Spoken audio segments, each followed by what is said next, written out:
Nocoj na začetku ne bomo posebej razlagali pomena besedila, saj nam bo v današnji antifoni z bibličnega vidika spregovoril dr. Matjaž Celarc, ki je alumen Teološke fakultete in danes na tej isti fakulteti asistent pri katedri za svetopismo in judovstvo, sicer pa duhovnik ljubljanske nadškofije.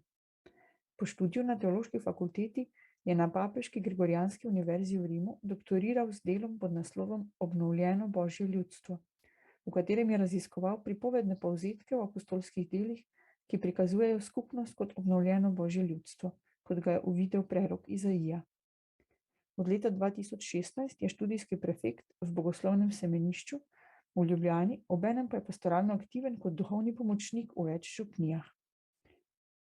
Kot vidimo po temi njegove doktorske naloge, mu je današnji spev, ki odstira toliko poudarkov preroka Izaija, tako rekoč pisan na kožo. Zato mu kar prepustimo besedo, ko bo za nas najprej povzel svetopisemske poudarke vseh dosedanjih antifon. Ko v teh dneh poslušamo odpeve, smo povabljeni, da vstopimo v zgodovino Božjega ljudstva, in sicer ravno v svetopismo, ki zapisuje ta odnos med Bogom in njegovim ljudstvom. Tako da v 3 dneh, ki smo jih zdaj, ali pa danes je 3. dan, smo pravzaprav povabljeni k 3 momentom zgodovine odrešenja. Prvi moment je sicer obarvan čisto z modrostno literaturo, ki vidi, da je vse stvarstvo prežeto z Božjo besedo, z modrostjo, z logosom, s to urejenostjo, s to Božjo desnico, s katero Bog ustvarja in polaga zgodovino odrešenja pravzaprav v celotno stvarstvo že od vsega začetka. Drugi postanek, če smem tako reči, je ravno lik Mojzesa ob gorečem grmu, kjer smo zopet spomnjeni na tisti izhod iz Egipta, ki je za zgodovino Božjega ljudstva, tako stare kot tudi nove zaveze, pravzaprav temeljna podoba odrešenja tega, kar Bog dela za nas vse, da bi bili, bom rekel, poklicani iz smrti v življenje, iz suženjstva v svobodo.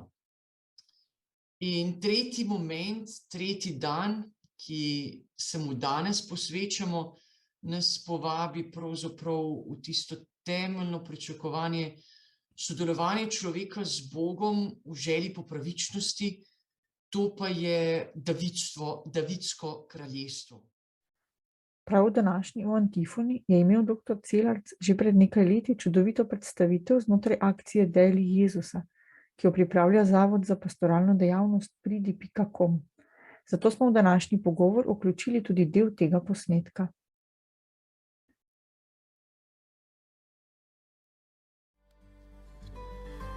Kako lepo je videti te korenine, tako močne, mogočne, pa vendar tako končne. Zob časa lahko naje, uniči tudi tako močno drevo s tako močnimi koreninami. In vendar, tudi iz konca se rodi kaj novega. Tudi iz uničenega drevesa vzklijejo novi poganjki, novo upanje, novo življenje. Vse to se mi zdi kot prispodoba življenja. Ne bi želel govoriti ne o koreninah, niti ne o naših odnosih do soljudi, ampak pravzaprav o tem, kar pripravlja Gospod, kar danes na 3. dan božične devetdnevnice opeva antifona, ki pravi: O korenina Jesejeva, ki si vznamenje ljudstvom, in pred teboj bodo umolknili kralji in te narodi molili. Pridi in nas reši, nikar se ne mudi. Kdo je ta Jesejeva korenina? Jesejev najmlajši sin, David, ki je od pastirja drobnice postal pastir ljudstva, vladar in kralj.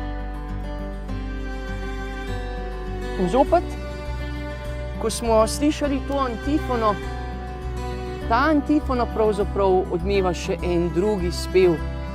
Spev preroka Izaija, ki pravi: Mladika požene iz jeseve korenike, boganek obrodi iz njegove korenine. Na njem bo počival Gospodov duh, duh modrosti in razumnosti, duh sveta in moči, duh spoznanja in strahu Gospodovega. O kom torej govori prerok, če ne o Davidovem potomcu, o prihodu maziljenega kralja? Izaijev glas se dviguje k Gospodu v dneh, ko je bilo Izraelovo ljudstvo v najhujši preizkušnji. Zaradi svoje samozadostnosti, samozagledanosti so pozabili svojega Boga, svojo edino trdno skalo in oporo. To jih je vodilo v izgnanstvo, v suženjstvo, da so izgubili tempelj, ozemlje in svobodo. Kljub temu, kljub človeški nezvestobi, Bog ostaja zvest.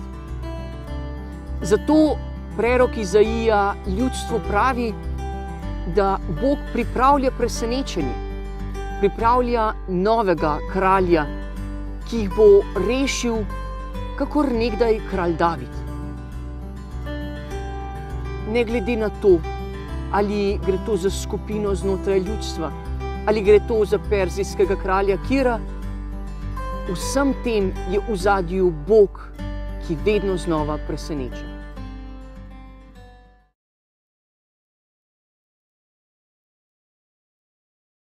Vabljeni, da prisluhnete še drugim pogovorom z našimi alumni ob sporočilu o antifon, ki nam pomagajo pri pripravi na božične praznike.